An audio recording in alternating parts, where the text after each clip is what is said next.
Morning, everyone. I'm here with Becky Hoare. She is the founder and director of Pop-Up Play Village. Hi, Becky. How are you? Hi, it's lovely to be here and I'm really excited for our chat today. No, brilliant. Thanks. And you were very much on time. So I really, really appreciate that. In fact, it's a trait of all good business owners and successful people. They are organized. So, that's that's Yeah, brilliant. And it's definitely. not everyone is always on time. So, it tells a story in itself. So just to start with, Becky, can you tell everyone listening um, about Pop-Up Play Village and what you do and what you offer, and just as a starting point? Yeah, so Pop-Up Play Village is a mobile role play village. So we go to various different venues and events, and we pop up our village, as we say. So we've got like a little supermarket, we've got a vet, a construction site, a hospital, and many, many more play areas. So we run ticketed play sessions, both weekdays, weekends, term time, school holidays. We also run a lot of children's birthday parties. As we are mobile, we can go where we are booked, which is great. We can travel around and be where people want us to be. We also run wedding entertainment as well for the children at weddings. We also go into schools and early years settings with our curriculum planning. I used to be a primary school teacher, so I've created curriculum planning for our village to go into schools and early years settings. And we also work with, we go to festivals, fairs, and we do also collaborate for corporate events as well. So there isn't really anything that we can't do with our mobile role play village, which is great. It's very adaptable and flexible to fit the space and the place that books us. No, that's brilliant, and I was looking through your website and information yesterday, which is great, by the way, and I totally get it because my kids are now, what are they? 11. It's a bit scary when you start to think of how they're growing up, but they're 11 and 9. But when they were a bit younger, of course, then they absolutely love these role play Yeah. type things, and we didn't have anything like what you've got up our way. I mean, I live in North Norfolk, so we're kind of in the back of beyond, but I've never seen it either. What I have seen are dedicated locations. And we've got one near us, and the kids absolutely loved it. But you got to drive there and go there, and it's a it's a proper thing. The pop up and the mobile aspect to it is absolutely brilliant. So no, I love that, and we'll get into, I'm really interested to understand like how you went from primary school teacher Yep. to founder and director of Pop-Up Play Village, which is now a franchise as well, of Yeah. course, and you're looking to become a national brand, and you're well on your way to doing that. So let's talk about that.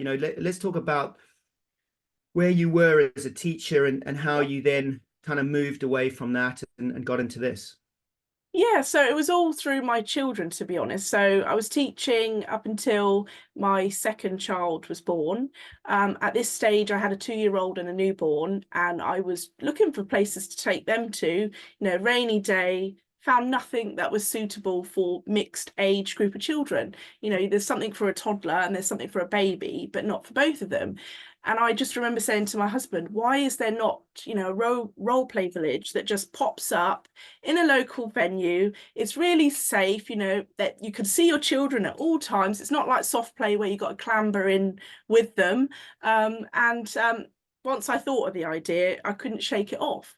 And then it was actually my husband that gave me the nudge to say, just go and try it. If you don't try it, I had no intention of running a business at all. He said, if you don't try, you're always going to wonder what if.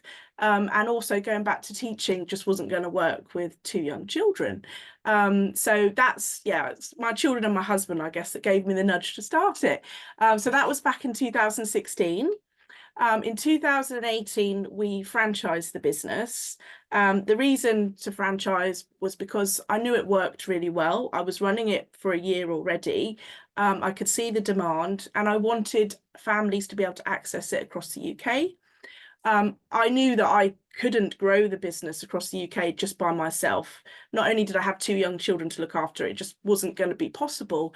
And franchising seemed the perfect solution to have, different franchisees in different locations. They're all growing the brand themselves in their communities. And I'm so glad that I went down that route because I couldn't do it without the team that I have. So Becky, yeah, it's always really interesting for me, because like I did a business studies degree mixed with marketing and all of that in the UK back in 2000. That's when I graduated. And do you know what, the word I never learned about franchising at all in that whole module over those 3 years with a 1 year work placement. I never understood what franchising was. I always still, even after all that, thought of franchising as McDonald's and Yeah. a sports franchises in the US particularly, and film franchises. That, and I think a lot of people have that general understanding of franchising if they don't understand it the way we do, of course, and the way you now do. So I just wanted to ask, when did the concept and the idea of franchising as a business model for growth kind of spark in your head? What did you remember what led to that thought? It was quite early on in when I started Pop-Up Play Village because I could see the success of it and I was struggling to keep up with demand, especially birthday party bookings, things like that, plus my own young family. And I was just like, well, I can see that other children's activity providers have franchised their business. So I guess it came from them. I was taking my own children to some of the classes that were franchised. So I looked into the model because of them. I guess I could see it was working for other children's activities, and I knew it was the way forward for us, for me to be able to still have my work-life balance that I wanted to spend time with my children. I didn't want to be stuck at my desk working or out running events. So it naturally went that way. I didn't really compare it to anything else. I was pretty certain that franchising was the route to go down. Yeah, no, that makes sense, and it's yeah, I mean, I'm passionate about franchising. So if you're the right type of business, franchising is definitely the right way to grow, and keep control of your brand and consistency and all of that kind of thing. So, and in terms of what I wanted to ask you was the profile of your ideal franchisee, like who would this business suit? So, if there's anyone listening and they're thinking, wow, this sounds like something that, someone they know might be interested in, or they themselves might be interested in, what makes up your franchisees? Because you've got quite a good number of franchisees now, it Yeah. seems. And yeah, I'm just interested to understand that.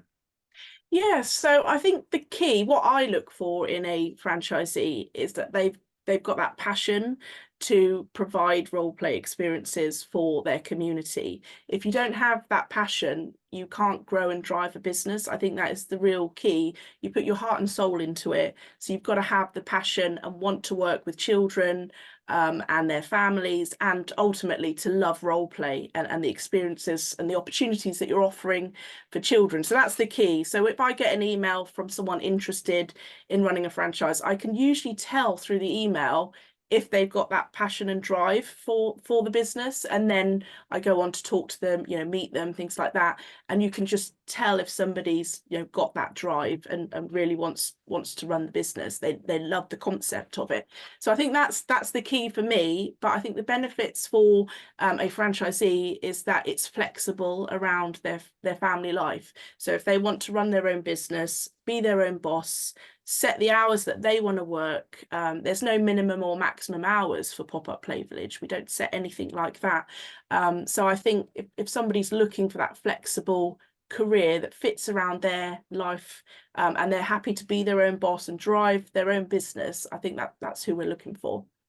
Great. And do you have any couples who are franchisees, so people that are looking at it as maybe a bigger business opportunity, more of a full-time business where there's two of them involved, and maybe husband and wife or partners, and they can work around the kids together? Is that common, or have you found that?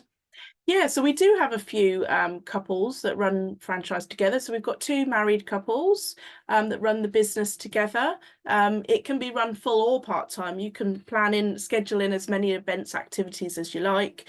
And we also have two friends that run the business together as well. So it's completely an option. And because we run so many different services, you can fill your diary and work full-time if you wanted to. But equally, if you just want to do a couple of mornings a week, running play sessions, that's absolutely fine too. So that's why I set there's no minimum or maximum amount of events that someone has to run. It's literally they're in the driving seat to control their business and where they want it to go. And I assume you obviously don't have to be a teacher to run this business. That's where you came from. Your background was teaching, and but I wanted to talk about teaching and the teaching profession, and I guess aim this segment a little bit at teachers because I know personally that a lot of teachers are struggling. They're not being supported. Post-COVID, there's massive learning gaps, and it's the pressures are just building up and up and up, and then it's almost like a generation. It's going to be a whole generation of kids before maybe things get back on track, and that's really, really difficult for some people. And but traditionally or historically, teachers haven't been the kind to leave their profession or their career unless they're having kids like you Yeah. did, and there's something that kind of motivates them to do that anyway. But there's a lot of teachers are very worried Yeah. that they would like to leave teaching. That's all they know, and they would like to start their own business, but they're Yeah. quite risk averse in general. What would you say to teachers who are um, maybe they're stepping back from teaching to have kids. Maybe they are just sick of the teaching profession. But what I find in common with a lot of teachers is that they really want to stay involved Yeah. in child development, right? And I think that's the key. And so I wanted to ask, like, what would your advice be to teachers who are looking at opportunities and business opportunities and indeed franchise opportunities? How would you say for them to go about that? So I was very much in that situation before I started Pop-Up Play Village. I completely understand the stress of teaching, and I knew I couldn't go back after having a second child. It just financially it wasn't going to work with childcare costs, but also you miss out on so much because you're with other people's children. So I can completely relate to this. And then a couple of years into running Pop-Up Play Village, I was missing teaching, and that's where the idea of creating the curriculum planning for schools and earlier settings, so I could go in and teach in the settings through Pop-Up Play Village. So that's how that all came about. And I now go into, as well as managing the franchise, I do also run my franchise in Thatcham and Newbury. And I do go into two settings, one's every week, one's fortnightly. So I do still teach, but I teach through Pop-Up Play Village. So I take the play areas in, they're all linked to what the children are learning in the school. So what I would say to teachers that are listening is that Pop-Up Play Village is brilliant for teachers to come and join. You've got all of that teaching experience. You can go into schools. The beauty of Pop-Up Play Village is that you go into school and you have all of the fun elements of teaching. You get to play with the kids. You get the planning is fairly straightforward to do because I've developed it all. The curriculum planning is all there to follow. And then when the children go home, you go home. There's no planning, assessment, staff meetings. And lots of the teachers that when I go into the schools, they do say, oh, your job is great, isn't it? I'd like to do that. Yeah, so I'd say Pop-Up Play Village brings the best of teaching. You can pop in and out of schools. You can go into lots of different settings. So if there's any teachers that are interested in staying in education, still going into schools, Pop-Up Play Village would be great for them. Yeah, so Becky, on in a number of ways, where for people interested in Pop-Up Play Village, either getting you in to a setting or interested in actually becoming a franchisee and Yeah. actually taking on the business in their area, where's the best place to go? Like, is there a website which you would say like that's the starting point? Go to that website and everything from there is obvious. Yeah, so we have our franchise page on our website. We also have our information on visited schools and earlier settings on our website as well. And then when someone inquires about being interested in running a franchise, they do tend to email me, which is all on that page. And then I send them a link to watch 3 video workshops. So I've filmed 3 video workshops all about the franchise, the costs involved, the different packages we have, what we offer, the different services, everything is in those video workshops to provide all the information straight away. And then after the person has watched the video workshops, we tend to have a discovery call, either via Zoom, phone call. And then from there, the person applies through our application form. And then if they're successful, our onboarding process is fairly straightforward. So the first 6 weeks, the person that's just signed up carries out our training, which is all done online in their own time. We've got it all recorded for them. And in that time, we order and prep the kit, get it all ready and deliver it to them.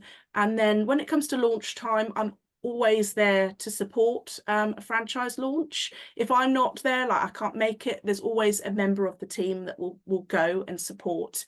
And then from there, there's as much support as a franchisee would like. You know, I'm always there to help and guide. It's not just at the start when they join, it's ongoing. So we have a very clear process, and I think it works well. I've heard the video workshops are really helpful, so that's good. Yeah, Becky, I'd agree. I think video is the way to go.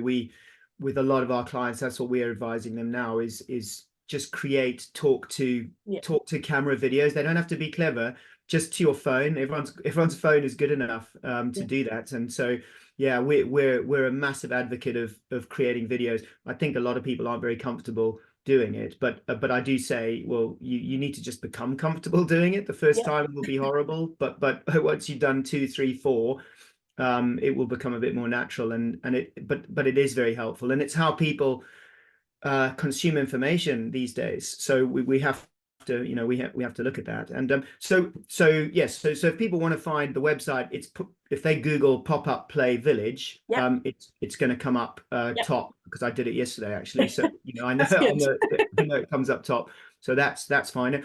Talk to me as well about, because the other hurdle to people looking to start their own business or franchise is the investment. The investment levels. And so, again, I was reading about how you can help people to get funding so that they don't have to invest very much money of their own up front. And that's I think that is a massive barrier for people. And so talk me through how that works with you and what your advice would be. So we are supported by a government-backed loan. All of our franchisees that have applied for it have received it. So yeah, that's definitely the way to fund it if you don't want to use any savings or you don't have any. So the way it works is the government-backed loan provides all of the funding, and then you repay it off spread over the franchise term of 5 years. So it makes it really low monthly payments each month, especially as you're running events and services as you go along. So there aren't any savings, or you don't need to find the money to join Pop-Up Play Village. We have that in place, which works really well for us. Brilliant. Okay, well, that's massive, to be honest. So anyone listening out there, that's a huge, I think, relief for some. And ultimately, Becky, you're looking for the right people. That's clear. And if the right person doesn't have any money to invest, it doesn't matter. There's another route. And of course there's certain boxes that have to be ticked when you go through these processes, and you've got to have a good credit rating and et cetera, et cetera. But most people looking at franchising will tick most of those boxes. So yeah, no, that's great. Becky, talk me through your franchisee network and the people that are really like growing it in a big way versus, and I would say more of a full-time business, and people that are really very happy to run it as a part-time business. And because again, when people look at franchising outside of the children's sector, most franchises demand full-time commitment, and so But the children's sector is different. You know, it doesn't require that. I would say the majority can absolutely be run part-time, and therefore it suits people. And I think that's why you get so many, you know, so many people kind of gravitating towards that sector. So I just wanted to dig a little bit deeper Yeah. into, if people want to treat this like a serious business, maybe as a couple, um, how big can they grow? Like, how, you know, what can they actually do in their area to maximize, I guess, the income and the returns from the business? Yeah, so there aren't really any limitations to the business. So some of our franchisees that do run it full time, there's so many different services that we offer. So during the week, we can be doing ticketed play sessions. We can be in schools. Weekends, we can be filling our diary with weddings, parties, festivals and fairs, corporate family events. So you can actually fill it 7 days a week if you wanted to. But another way to expand as well, which a couple of our franchisees have done, is to have multiple of different play areas. So like 2 or 3 construction sites, for example, so that they can run 2 events at the same time. So they could have a party in one area of their territory and a party in another one, and they have staff. So they can go separately, run it at the same time. They've got enough kit to split it, and then you're really looking at growth there because you're running multiple events at the same time. You've got staff to manage. Also, some of our franchisees as well have bought additional territory as well to make their areas bigger as well. So they've got more area to run their services. So there isn't really a limit on expansion. There's different ways of doing it. But it's always there, and it's down to each franchisee to grow their business how they want to grow it, how big they want it to be, which is great. And how many territories have you identified in the UK? If you're talking about single territories, how many opportunities are there? Like, how many pop-up play village business owners could there be in, you know, Yeah. if you grew nationally and fully? So yeah, we have got our territory mapping software that has mapped that out. So it's over 300 Wow. franchise locations that we could have across the UK. Currently, we've got 29, predominantly in the south at the moment, but we are starting to grow up into the north as well. We've got one franchise in Scotland, so we are getting there. But if you look on our website, you can see majority are in the south, and that's where I started it. So I guess that makes sense. But yeah, plenty of opportunities for growth across the UK. No, I mean, any franchise in that gets to over 20 franchisees in the Yeah. UK is doing incredibly well, and must be doing something right. So, you know, congratulations on that, because just that number proves that you must be doing so many good things there. And I wanted to ask your advice now, to a small business owner who has a successful business, or what they consider to be a successful business. Could be part-time, full-time, whatever. It could be in the children's sector, which obviously you know very well. So maybe we can focus the answer on them. Yeah. But what would your advice be to them looking at growing their business, and then seeing that, oh, there's loads of people are doing this franchising thing? What would you say the steps they should take to find out more about that, and then to get the right advice, and to be able to help them make, you know, better decisions? Because it's always it's easy to make mistakes, and sometimes mistakes can be, you know, really a Yeah. setback. And so I just wanted to hear from you as to how you got through that to where you are now. Yeah, so when I decided to franchise the business, I actually didn't find much support out there for, how to do it. So it was very much I researched it and worked out and wrote all the franchise manual. Obviously, I got legal advice for the franchise agreement and everything like that. but I very much did it all myself. And I know how much hard work that was and how time consuming it was as well. So anyone out there that's looking to franchise their business, there is so much support out there now. There's so many different companies that offer guidance and step-by-step processes to franchise your business. So I would suggest those because I know how tough it was for me. Another bit of advice I would give as well is I found my first franchisees were in Basingstoke, and I was running Thatcham, Newbury and Reading at the time. So they were next door to me. They were a neighbouring franchise. That worked really well. If you've got a franchisee, your first franchisee that lives nowhere near you, it's going to be a lot harder to do that initial franchise your business, because I could go and visit them, chat to them, meet up with them, and get an idea of how franchising works. Another thing I would say is you do learn as you go along. You are going to make mistakes, trial and error, but it's just you're learning how to franchise your business whilst you're doing it. You can't really learn everything before. You've kind of got to go through that process, but it's completely worth doing it. I 100% so pleased that I have gone down the franchising route. Yeah, no, that's great. I mean, Becky, franchising in general, it is a bit like building the plane while you're in the air. I mean, it is like, and that's at every single level. And do you know what? It doesn't matter how much money people might spend with consultants or with advisors.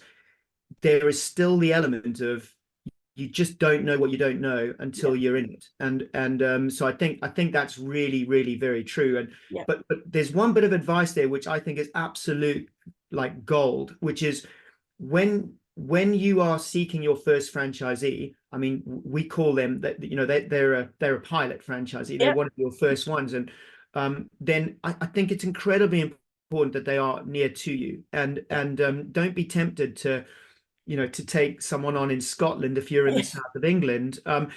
By all means, keep them interested and say, look, we're not at that stage yet, and they might still be there in a year's time or whatever. But I think having your first franchisee very close is key, because that pilot, they're actually part of your development process as a franchise. You know, the feedback you get from them, because they are effectively following your model.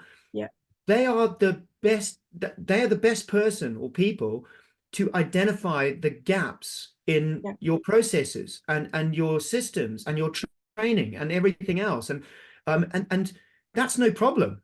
I think every franchisor should know that there's always going to be gaps, and you will only start to fill those when you've actually got your first franchisee going.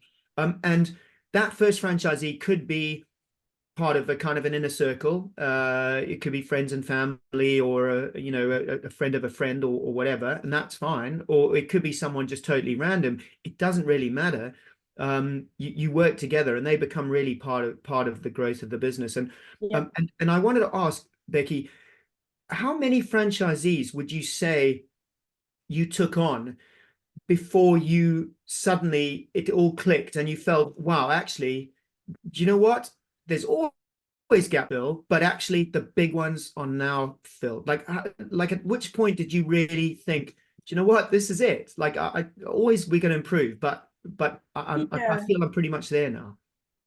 I remember very clearly when I hit 10, that was a very big deal for us. You know, those double digits. So I definitely say there was something special about that. So I'd say, yeah, probably 10 in my mind. But then obviously you have your next goal, don't you?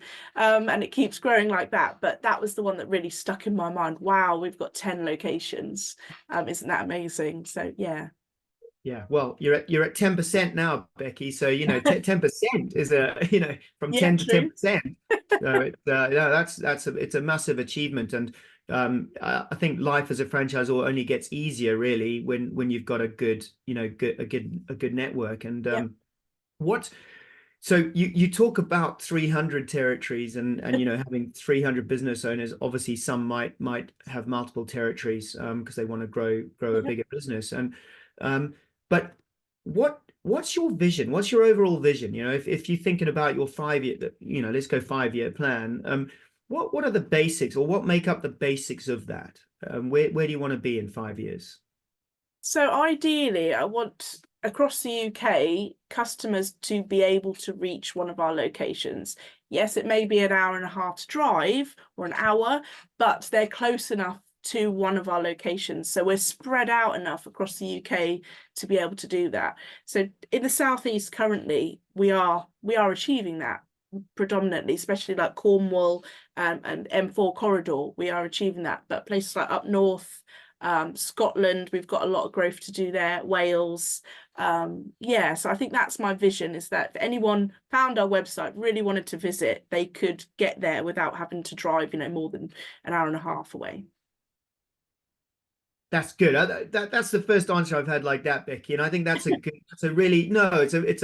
It's a really great way of looking at it, because when you are able to achieve that, then you have national coverage. Yeah. You become a national brand, and so it's easy to say we want to become a national brand, but actually the way you've defined it there is exactly that's the right way to look at it. So Yeah. yeah, no, that makes absolute sense. So I wanted to ask you, so you've been through the whole, setting up your own business, franchising it, taken on, 29, or you've got a lot of franchisees, over Yeah. 25 now.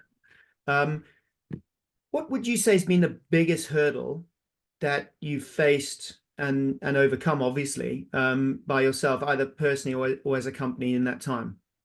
Well, I think we've got to say COVID was the biggest, greatest hurdle. None of us saw that coming. And when COVID came along, because we are a business that runs events and services, everything shut down within, 1 or 2 days from what I remember. So I had this team to support. And also, I also had to work out where the brand was going. It pretty much overnight. It was really tough. We did manage to develop we were already offering the hire of kits, but we found that our customers, said the play areas would be too big for their house, too expensive. So we did develop the hire of mini kits, where we could break down our current play areas into 2 kits. So it was the right size for a house, for just a few children to play with, and we linked it to homeschooling. So we had curriculum links so that the children could learn through role play, and that is what ultimately kept the business going, kept the franchisees working. We did a drop off and collect at the door, and that's what got us through. But it was a really tough time. It was a roller coaster of lockdown, reopen, lockdown, and then working out how we could reopen in a COVID secure way. Was really tough, but we got through that, and I think it did make our business stronger in the fact that we did get through it, because none of us saw it coming, and I guess for every business it was a struggle. Yeah, so definitely the biggest hurdle. Yeah, no, I mean, sadly, so many businesses kind of closed and failed in that kind of 2 year period, and those ones that came through it, they had to adapt, and they definitely became stronger. Definitely I've seen that, and so in again, putting COVID aside, I suppose, because that I think for most franchisors has been their biggest challenge. I Yeah, just yeah. I don't think the answer would be any different. But if we took that to one side, or put that to one side, what would you say in franchising has been, or what is, in your opinion, the biggest overall challenge faced in creating a successful franchise brand, which you obviously now are, but yeah, what would you say about that? I would say that getting the support right for your franchisees is the biggest challenge, making sure that you're always providing support, but equally giving them the reins to run the business how they want to. They are their own boss. So getting that balance right, in that you're not trying to offer too much support and guidance, but equally you're there if they need you. I guess that is probably been the hardest challenge over the years, especially as the team has grown. So you go from having a few franchisees where it's easy to provide support because there's not too many, to having 29. And it will continue, I guess, to be a challenge as we grow even bigger. So it's getting that balance right, I think, is the key. And one day it might be great, the next day you might have to change it a little bit. Things change and evolve, don't they, over time? So I think that's probably the biggest challenge. But Yeah, it's key as well. You've got to support your franchisees. They've got to be happy. They are your business. They are your brand. Without them, there's no franchise, is there? So they're the most important thing to me.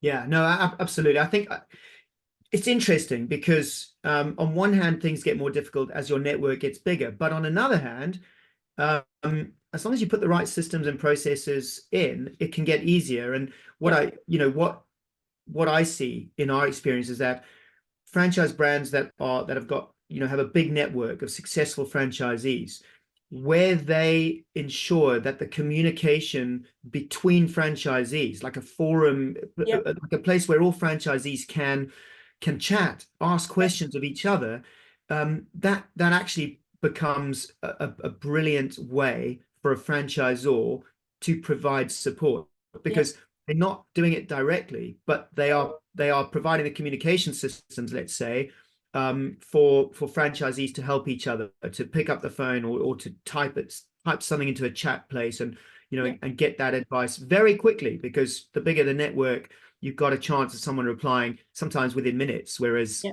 if you go to the franchisor, it's not always a guarantee of that, because a franchisor and their support people aren't there 24 hours a day. And yeah. so no, I think you're absolutely right. When you have a network, managing the communication is an absolute key. And I had one last question, Becky, which is just like, this is my inner child really asking this question a bit, because um, how many kind of worlds do you have, like role play worlds? How is that? And are you looking to add on to that? Because I just think in my head, I think about Lego, and I think, oh wow, so many Lego worlds. And Yeah. effectively you're kind of a big version of that. You're building these worlds, pop-up play villages, and so I was just really interested, because I was on the site and I was seeing this and that, and I just wanted to ask, like, Yeah. how many do you have, and how many worlds, and then are you always looking to think, oh, we can add another world, or and how, yeah, just how does that whole side of your business work? Yeah, so we have standard play areas that our franchisees get when they join the team. We call them these are standard play areas because all of our players at our construction site look the same across the network. But we do also have other play areas that either myself has created or a franchisee has created, that you can create and add on to your business. I've also said to franchisees, if they want to create new play areas, they can do. And then that's how that develops. And then some of the team want to do that as well. For example, one of my franchisees thought of a campsite, created the campsite. Now several of the team have campsites. So there isn't really a number of play areas that we have. But something we've also started just in the last year is we've started collaborating with really great toy brands, where they've given us either one play area or a couple of them, and we call them our traveling play areas. So I post it out to one franchisee that's chosen randomly across the network to make it fair. That franchisee has it for a month. So for example, we're collaborating with Pretend to Be, who do role play outfits. So we've got a Pretend to Be clothes shop that's in one location at the moment. Next month in April, it'll be in a different location. So we've also got these traveling play areas that are linked into really high quality toy businesses, toy companies. So we've got those as well. So there isn't really any limitation, to be honest. We're such a creative team between us. We have lots of ideas. Yeah, I guess the main limit is how many play areas we can fit into a venue. But we do tend to set up around 5 play areas for a session. So we will mix it up and have different play areas there when we visit. No, I think it's absolutely brilliant, Becky. And look, our time's up, and so I'm glad I asked that last question, because that's yeah, I've just seen how much my kids have loved Yeah. that whole role play thing, and yeah, I can see that what you offer is pretty amazing, actually. So from all the pictures and the videos I've looked at, so look, it's been a real pleasure, Becky, talking to you today, and I wish you all the best in your growth, and I'm sure you don't need any luck at all, because it's a great business model, and yeah, it's going to grow for sure. So but yeah, have a great rest of your day, and hopefully we'll see you at some point in the future.